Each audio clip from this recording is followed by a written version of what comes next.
चलिए आज एक ऐसी कहानी सुनते हैं जो मेहनत और किस्मत की उस पुरानी बहस को एक नए नजरिए से दिखाती है। ये कहानी है एक ऐसे लड़के की जिसका सबसे बड़ा दुश्मन कोई और नहीं बल्कि उसका खुद का आलस था। पर फिर जिंदगी ने उसे एक ऐसा सबक सिखाया जो किसी किताब में नहीं मिलता। तो कहानी में आगे बढ़ने से पहले एक छोटी सी बात। ये प्रस्तुति सौरव केशरी गाजीपुरिया यूट्यूब चैनल की तरफ से एक कोशिश है ताकि हम सब मेहनत और ईमानदारी के रास्ते पर चलने के लिए थोड़ा और प्रेरित हो सकें। तो कहानी शुरू होती है इन शब्दों से, अरे उठ भी जा कामचोर। ये आवाज है धीरज के पिता की, जो अपने बेटे के आलस से पूरी तरह तंग आ चुके थे। और यहीं हमारी मुलाकात होती है कहानी के हीरो धीरज और उसकी सबसे बड़ी चुनौती से, जो था उसका खुद का आलस। तो कहानी का पहला पड़ाव है आलस की परछाई। और यकीन मानिए, ये वो परछाई थी जो सिर्फ धीरज पर ही नहीं बल्कि उसके पूरे घर के भविष्य पर छाई हुई थी।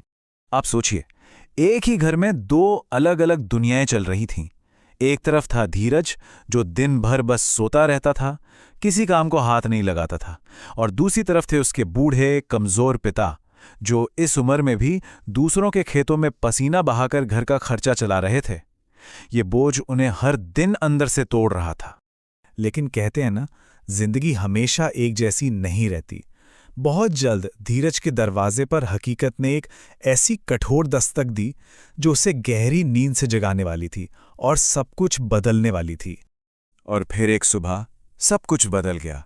धीरज ने देखा कि उसके पिता बिस्तर से उठे ही नहीं।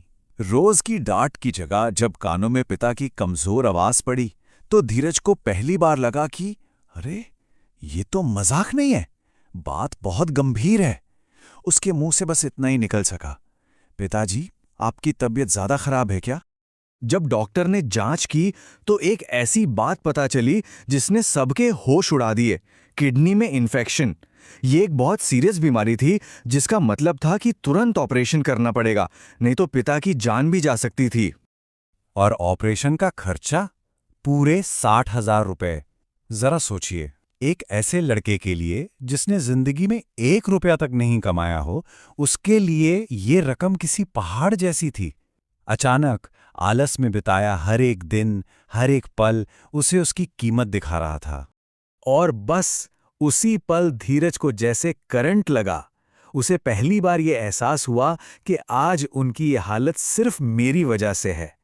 अगर उसने वक्त पर अपनी जिम्मेदारियां समझी होती तो शायद उसके पिता आज यूं बिस्तर पर लाचार न पड़े होते।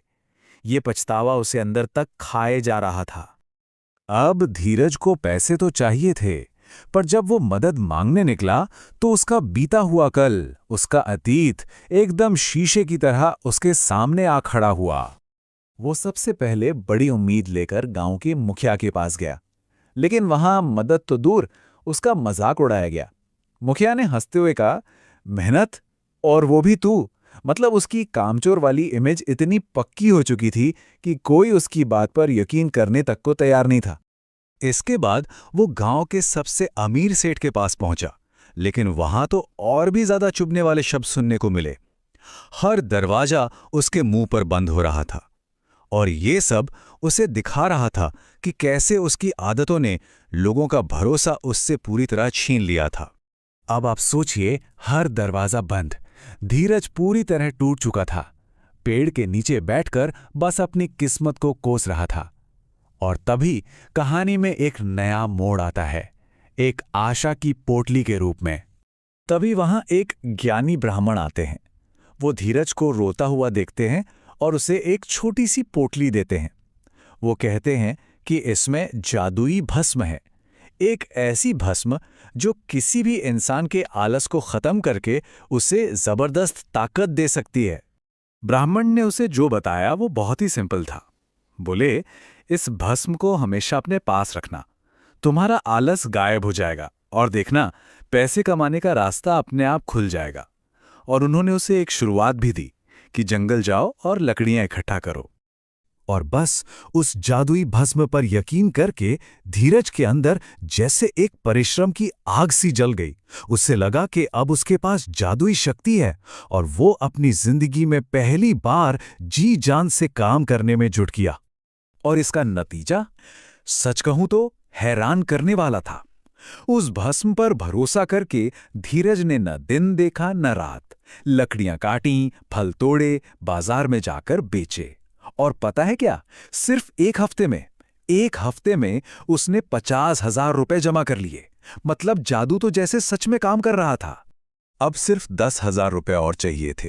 इस बार जब वो उसी सेठ के पास वापस गया तो सेठ ने उसकी आंखों में एक अलग ही चमक देखी।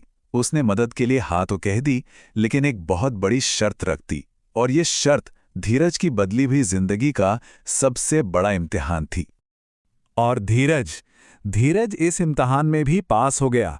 वो रुका नहीं, थका नहीं, दिन रात एक करके उसने पूरे 10 बीघा खेत जोत दिए। उसकी ये मेहनत देखकर सेठ भी इतना हैरान हुआ कि उसने उसे 10 की जगह 15,000 रुपए इनाम में दिए। तो पैसों का इंतजाम हो गया, पिता का ऑपरेशन भी सफल रहा और वो ठीक भी हो गए। सब कुछ ठीक था, लेकिन कहानी का असली चमत्कार, वो तो अब सामने आना बाकी था।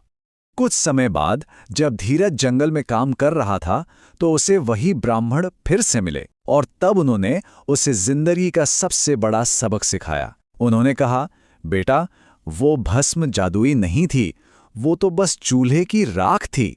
असली जादू तो हमेशा से तुम्हारे अंदर ही था। यही तो है इस कहानी का असली मतलब। पहले धीरज एक बाहरी चीज, मतलब उस भस्म के सहारे जी रहा था, पर अब वो जान गया था कि असली जादू तो खुद के आत्मविश्वास का होता है। उस ब्राह्मण ने तो बस एक बहाने से उसके अंदर सोए हुए उस मेहनती इंसान को जगा दिया था, जिसने अपने आलस को सच्ची लगन में बदल दिया। तो आखिर में ये कहानी हमें एक बहुत जरूरी सवाल पर लाकर खड़ा कर देती है। सच्चा चमत्कार किसी बाहरी चीज में होता है या फिर इंसान की अपनी लगन और अटूट आत्मविश्वास में? शायद इसका जवाब हम सबके अंदर ही कहीं छुपा हुआ है।